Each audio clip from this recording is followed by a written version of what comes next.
Bom dia a todos. Good morning, everyone. First of all, I'd like to thank PEP organizers, Ruben, to invited me, and for everything that make possible for me to be here today.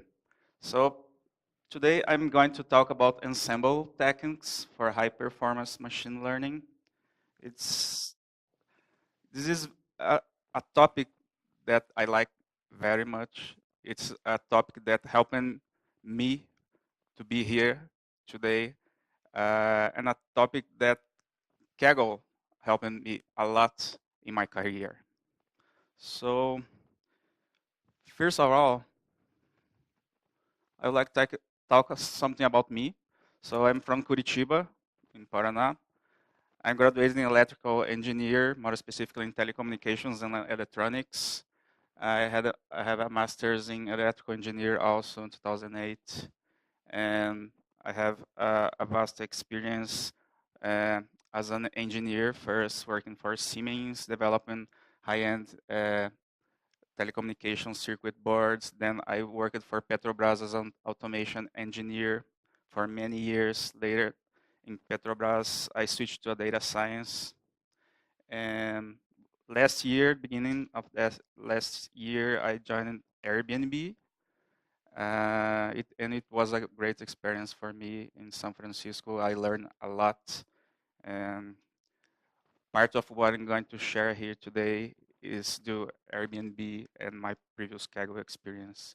And this week, after this conference, I'm going to join Oppo as a startup in the Silicon Valley, very related with machine learning and AI techniques. Also, right now I'm in second in Kaggle world ranking. I was number one for more than 2.5 years.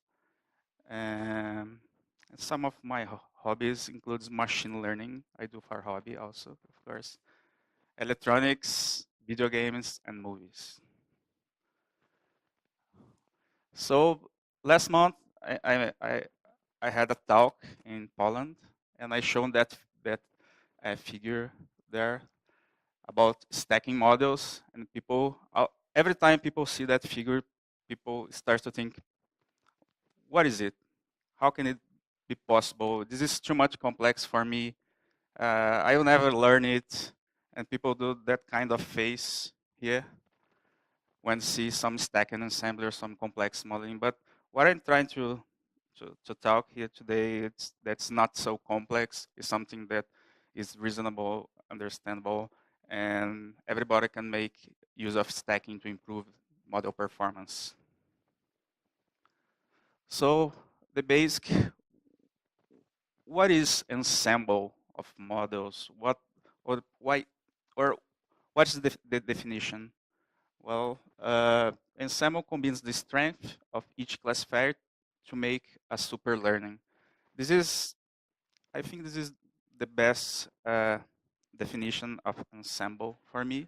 But I got a real example from a book, The Wisdom of Crowd, a book for, and in that book there's a paragraph that say that told that story that in 1906 the great statistician Francis Galton observed a competition to guess the weight of an ox on a country fair.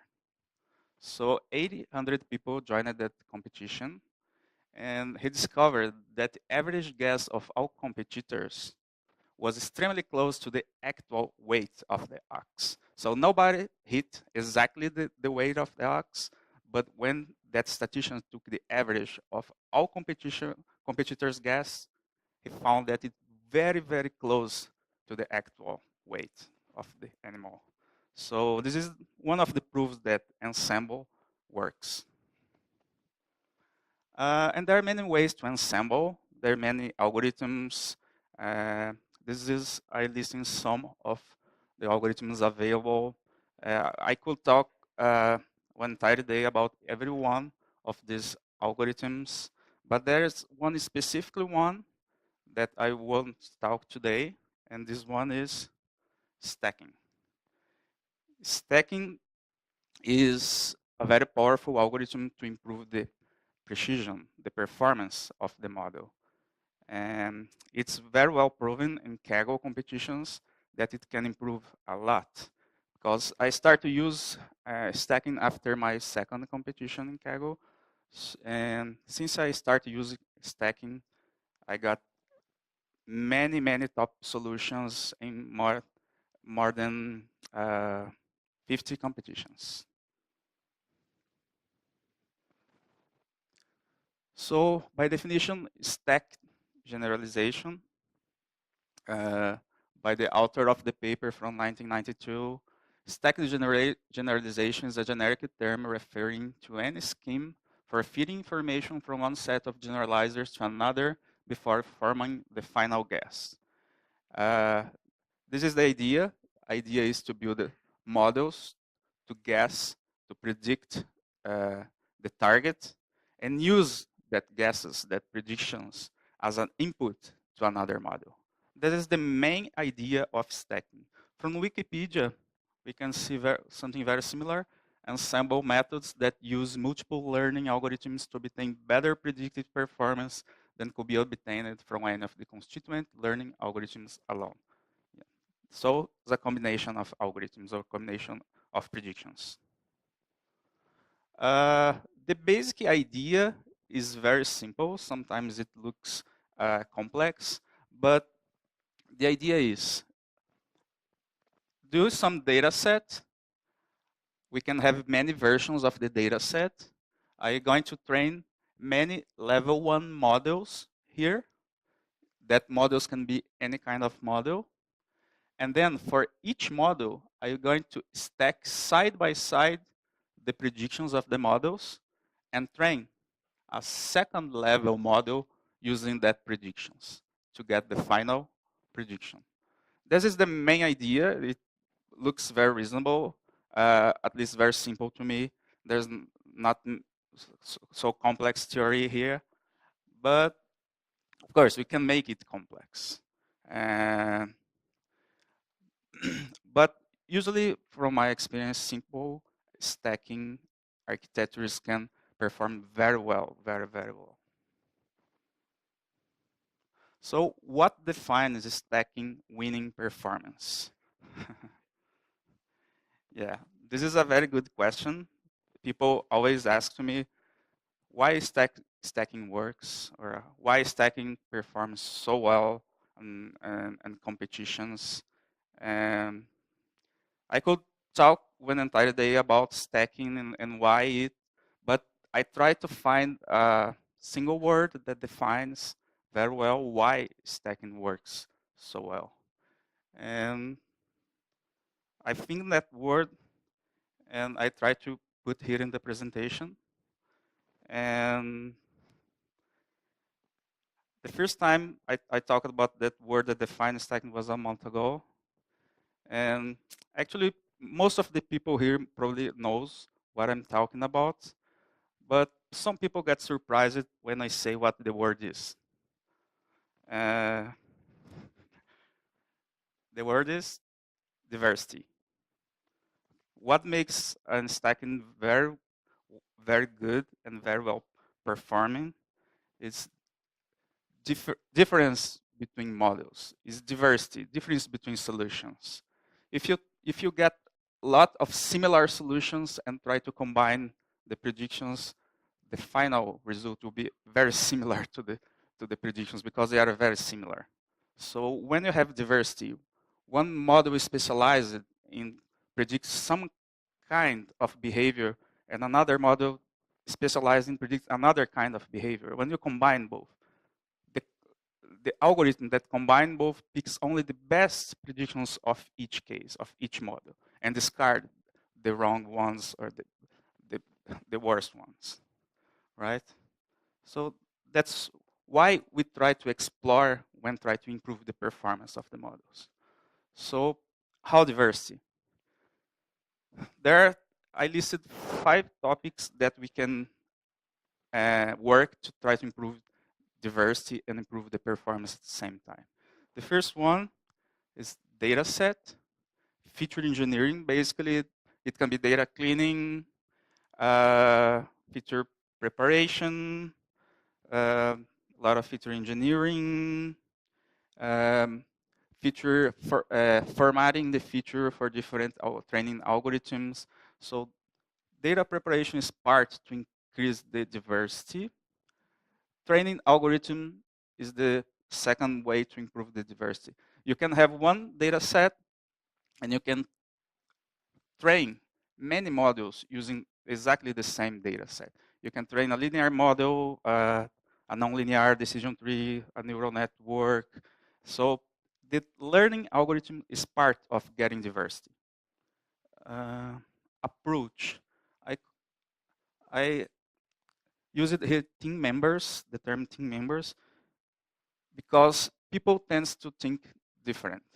So when you combine models, also how each person in the team build the model, each person thinks the best way to build the model can improve diversity.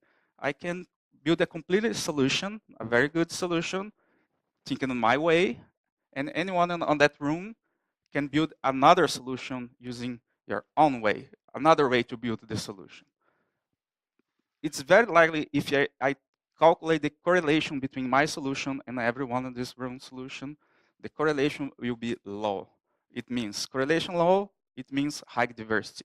They are different. If the correlation of my predictions and your predictions are 1, it means they are exactly the same. There's no information gain combining that predictions. Another way to improve the performance is target transformation. It works especially for regression problems. So sometimes we need to transform the target, apply some monotonic function, it can be linear function to the target. For example, predicting values. You can observe some very high values compared with small values in the labels. Usually applying a log transformation on that labels can improve your model performance. And of course, after the predictions, you need to apply the inverse of the transformation. And by last, stacking architectures. Uh, there's an infinite way to build this stacking for models. So changing the architecture usually improves a model, and it's very correlated with the problem you are trying to solve. There's no generic way to do the stacking architecture. You need to find it out for each problem you are working. So feature engineering. What about features? This is the first step to improve diversity. So you need to take care with all kind of features you have in the data set. First of all, cleaning the data, then treating correctly categorical features, and then numerical features. What I mean, cleaning the data. You can, for example, drop outliers, clip features and labels, drop features, classify numeric and categorical features. Some data sets, you have no idea if the feature is numerical or categorical. You need to apply some tests uh, to find it out. Sorry. Subsample and oversample also the data set, in the data set. For categorical features, there are many ways to improve diversity. Uh, for example, you can one-hot encoding, like build a binary matrix for all the categories. You can frequency encoding, ordinal encoding. You can build embeddings from the categorical. This is target encoding. This works very well when the categorical features have high cardinality. And this is a technique very, very good also, and provides very good diversity if combined with another techniques. Target encoding is when you use the label to encode the category. Dimensional reduction and combining two or more categorical features in only one, and so on. Actually, I I I use etc. here because there are infinite ways to treat, to format or transform all the features, right? This is only the ones I use more. Numerical features, missing values imputation, bucketing, clustering, monotonic transformation for linear models, linear combinations of any features, evolutionary algorithms to try to think combinations between features. There are a lot of ways to improve numerical features.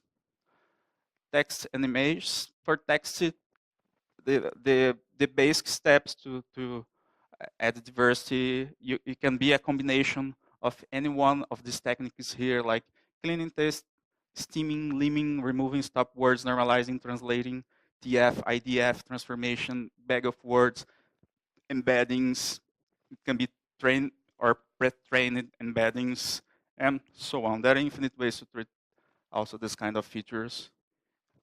For images, one technique very well use it for add diversity is augmentation, extract features in pre-trained CNNs, build statistical features based on the color channels of the image, maybe some open some image processing features also.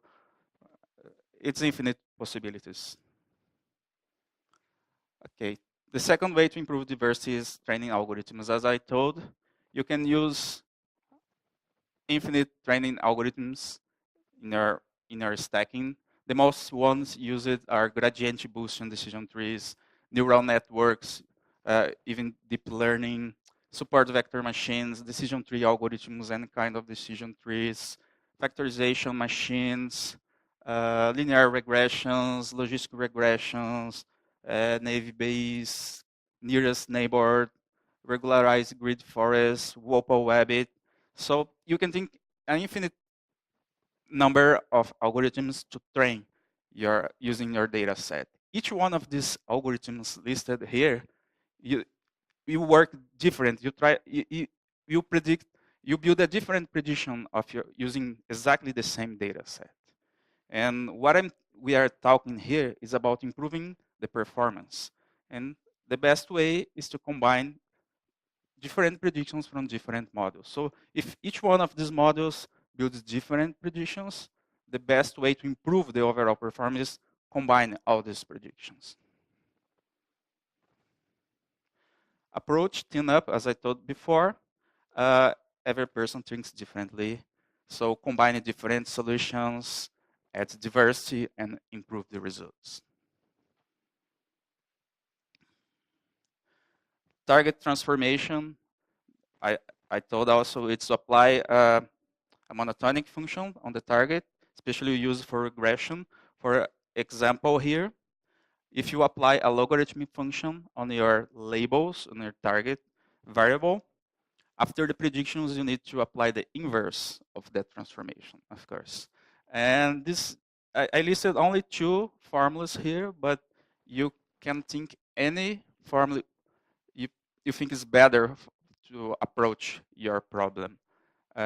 Usually, a logarithm is one very well used, especially if for regressions, because it tends to decrease very high values to make it small numbers. At the same time, the second approach is the inverse. It it it makes small numbers very high.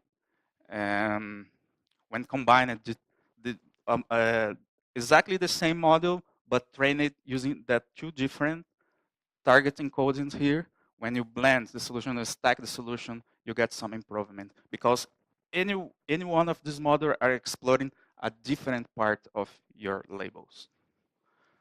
For multi-class problems, it's possible also to do that target transformation. For example, combine two or more classes in only one and training a model on that new class.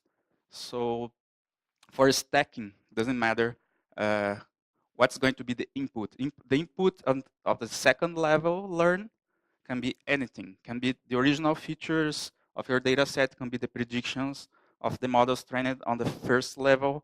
Uh, Even if you're building a classification solution, a solution for a classification, you can build a regression on the first level models and then input the regression predictions on the second level of the stacking architecture, even if it's a classification. So any kind of target transformation is fine to add diversity. Stacking architectures, this is the fifth way to improve the performance. This is a very, very simple stack scheme here. When I build two different versions of the same data set, and for example, I use the dataset 1 to train 3 models, a logistic regression, a neural network, and SVM. Then I use dataset 2 to train 2 models, gradient boosting, and an extra 3 model. And then at level 2, I took all those predictions and I combined using just a very simple weighted average and got the final results, right? This is a very simple way to do a stacking. When I combine these 5 models side by side here and do a simple weighted average to improve the results. If you want to make it more complex, you can, for example, add 1 more model here at level 1 and 3 models at level 2 and do the same weighted average combined at level 3. This kind of stacking here is an stacking that in Kaggle usually leads you to a top 10% or even top 1% solution if you made it very well. So this is I'm not generalizing it. I'm not saying that this is with using this stack is going to be the best performance of all the time for your data set, but this is a very good way to explore linear characteristics of your data set and nonlinear characteristics of your data set, right? And also using that nonlinear and linear models on the second level also is another way to explore very well the feature difference and information from the predictions. For my experience, increasing the number of levels here, for example, 4, 5, and so on, then leads to better performance because usually here at the second level, you are very close to the data set limits. So adding more levels usually leads only to overfitting and not to increase of performance. Okay, but how to build each model predictions? Usually, it's a very simple process, just using out-of-fold predictions, a simple cross-validation strategy. There's nothing fancy in it. It's pretty standard. So for each model here at level 1, run it in a cross-validation way, right? So training on folds and predicting in an out-of-fold or holdout set. And then build that predictions here, concatenating out-of-folds predictions. It's a very standard procedure. This is some user information to do the initial steps for the stacking is to define the number of folds to be used. This is very important because it needs to be done in the beginning of the stacking process. And one thing I want to observe is for time series approach, people usually made the mistake to random split the folds, but in time series problems, you need to split by time. This is something also very standard, but usually people made that mistakes and there was like a shuffle, simple random folds on time series. Okay, another very important information here is for stacking, you need to predefine the fold indexes. For example, from my experience, usually using 5 folds enough to get the highest performance of your model. But then the fold index must be exactly the same for all the algorithms, all the model you are training on all the levels of your stacking. Why it needs to be the same? To avoid interfold information leakage when you train the second or above levels in the stacking. Also, using exactly the same folds in all the models make it possible to compare the performance of the models. This is very important because you are building different models using different algorithms, different data sets. So you need to fix the index, the folds for all the models to be able to compare the performance of the models. And this is an stacking workflow, usually works very well for any kind of model. It's very simple, but I'd like to tell you guys. So first of all, I define the fold index and I use it for all the models. Then I prepare the data set,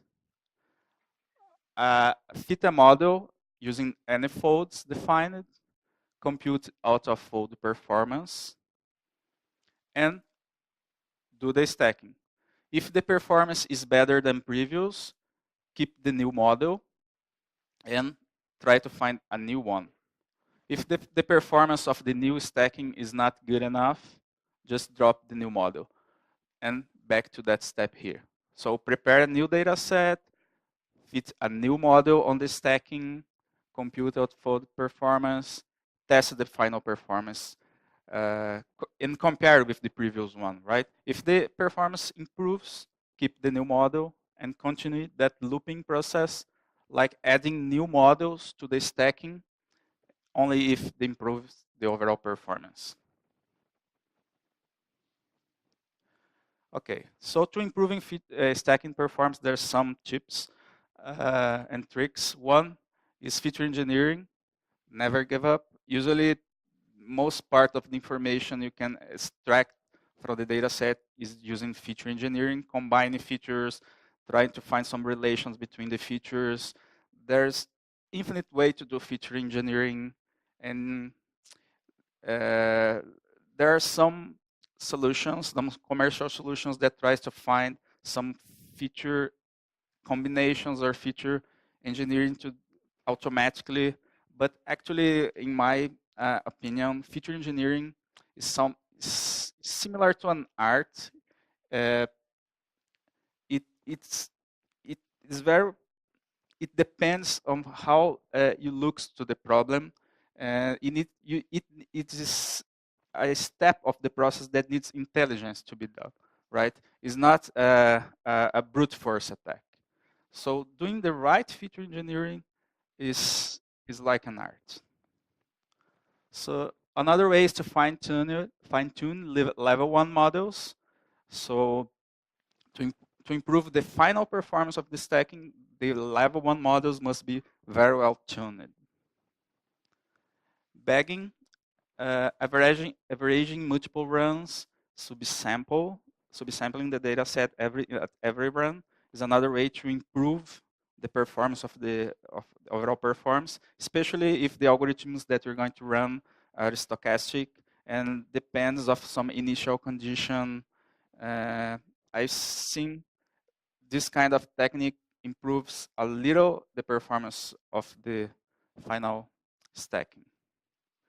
And keep track of the preview results and offline experiments. This is very important to keep track of it, like have a parallel log of all your experiments and describe what you made on the past and what the performance achieved on the past. So you know, like adding a new feature, a new model, or something new to the final solution, it's improving and why it's improving the performance.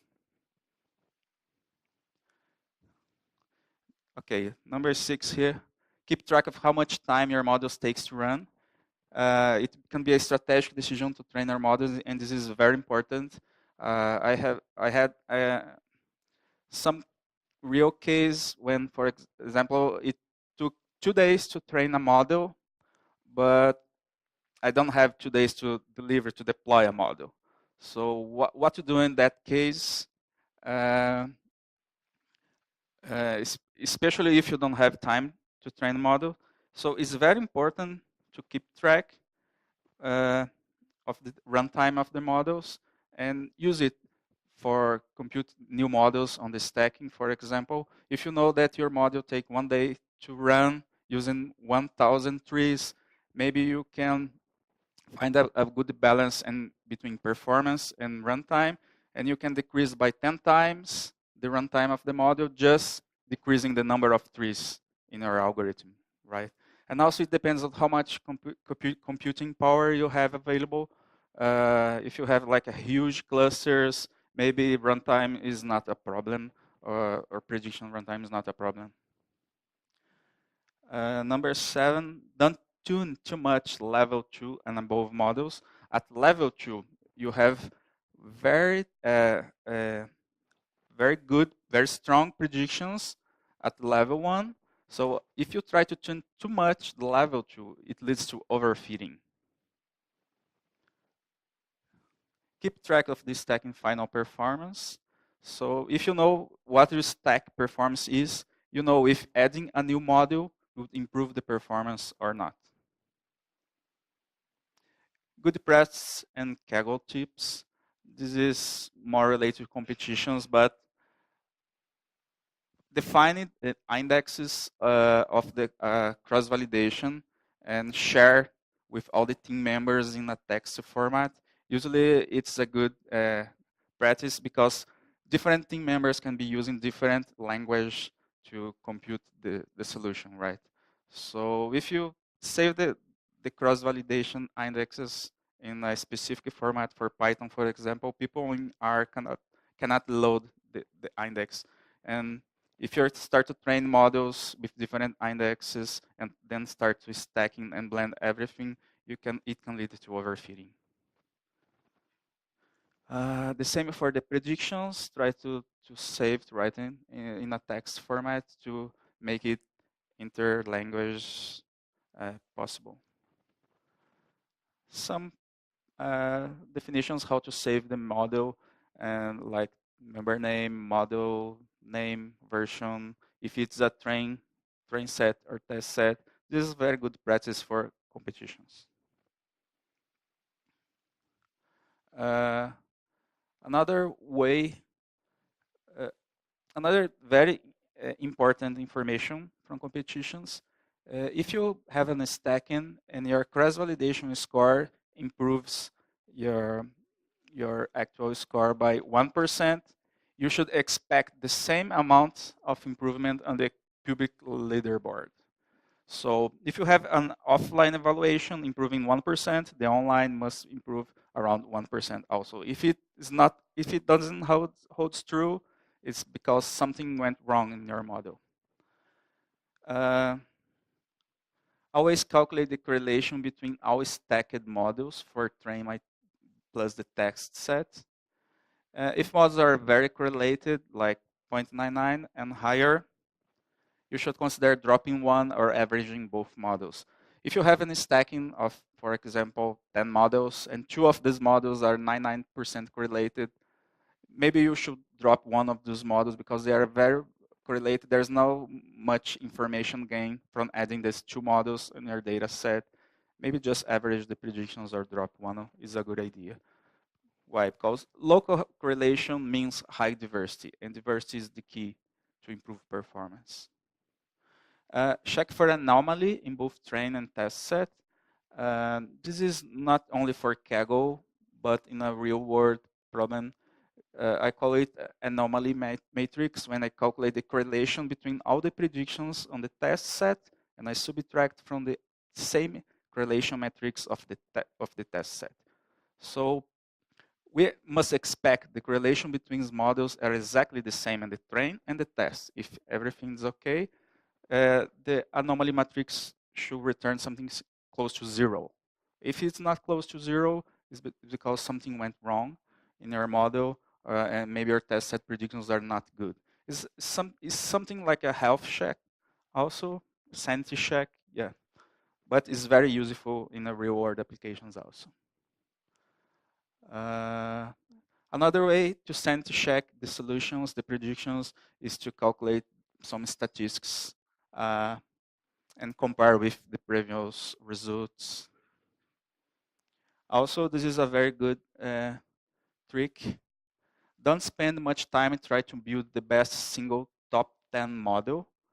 Instead, build 10 different top 100 models and stack it all.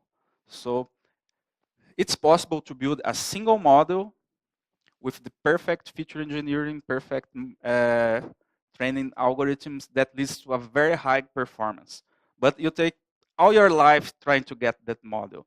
It's very, very hard. It's very computational intensive. You need to test all the possibilities. So it takes a long time.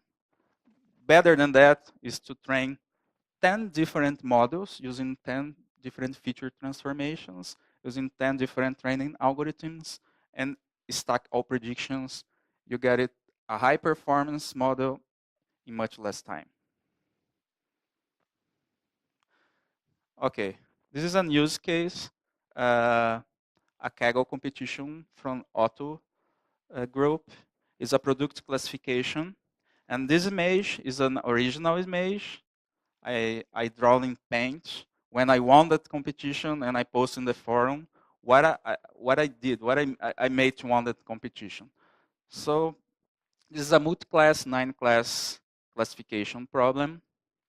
And to solve that problem, we trained 33 level 1 models and 3 level 2 models, and then combine it using a weighted average approach. This is the idea of what we made here on that competition. For the level 1, we trained 33 models, including a variety of training algorithms. We add some raw features here at level 1 also.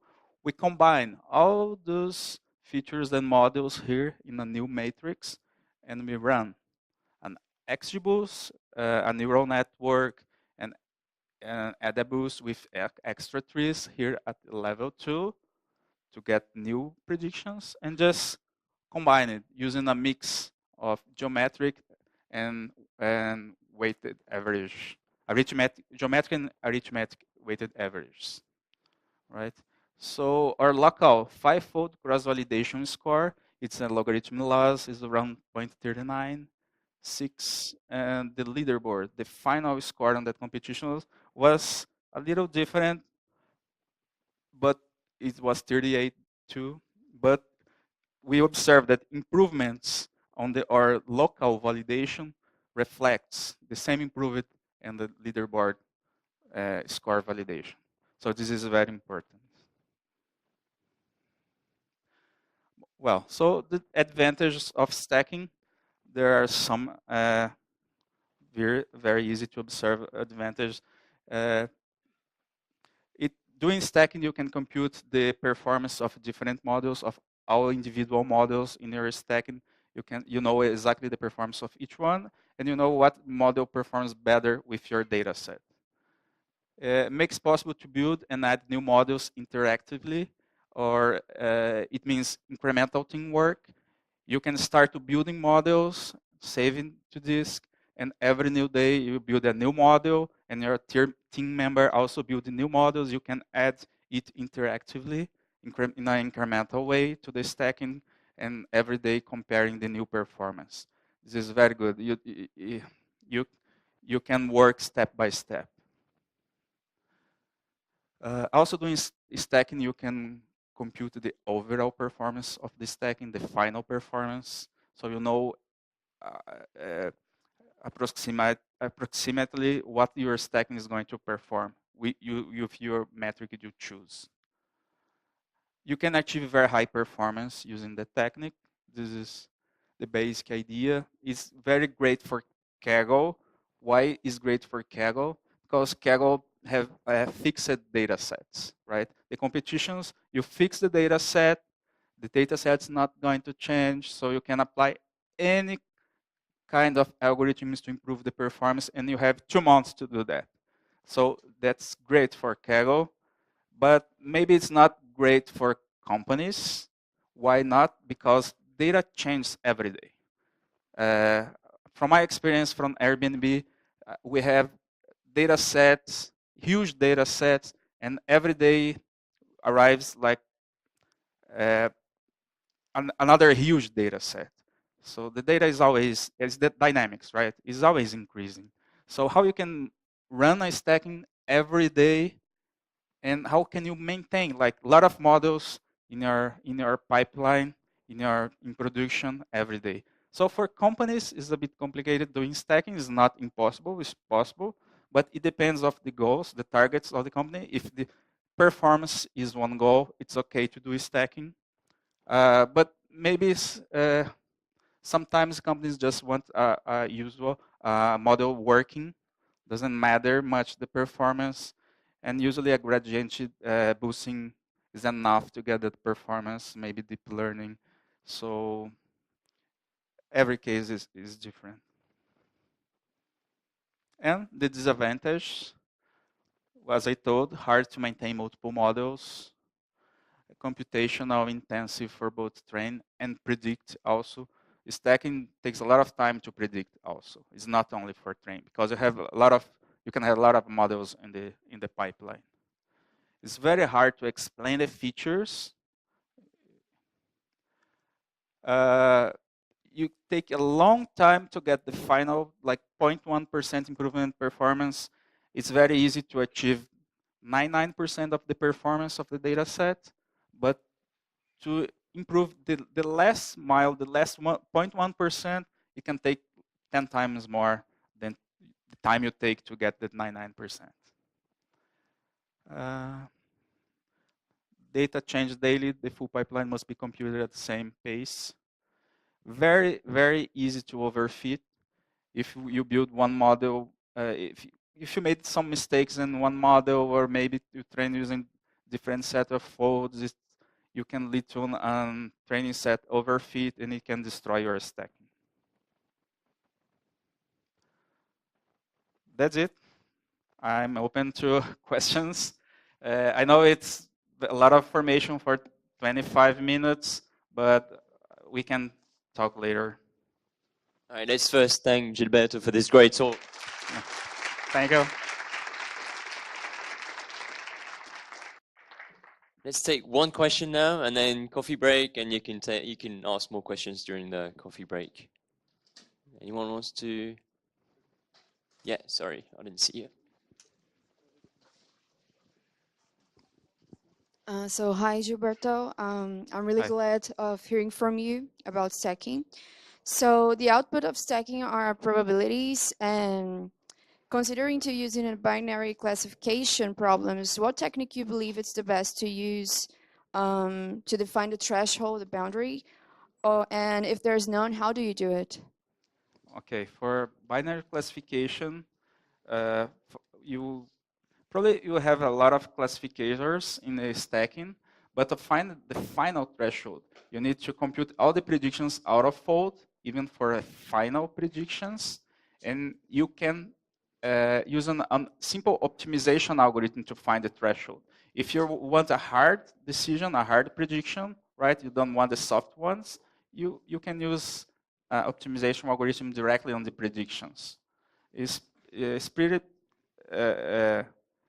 actually, it's pretty simple. There's not many fancy algorithms. Just a simple optimization is enough. Okay, I think we're going to end it here for the Q&A session. We're 30 minutes behind schedule, sorry about that, but we'll keep the 30-minute coffee break and then start talks again at 30 past 11. Thank you very much. And thank again, Gilberto. Thank you.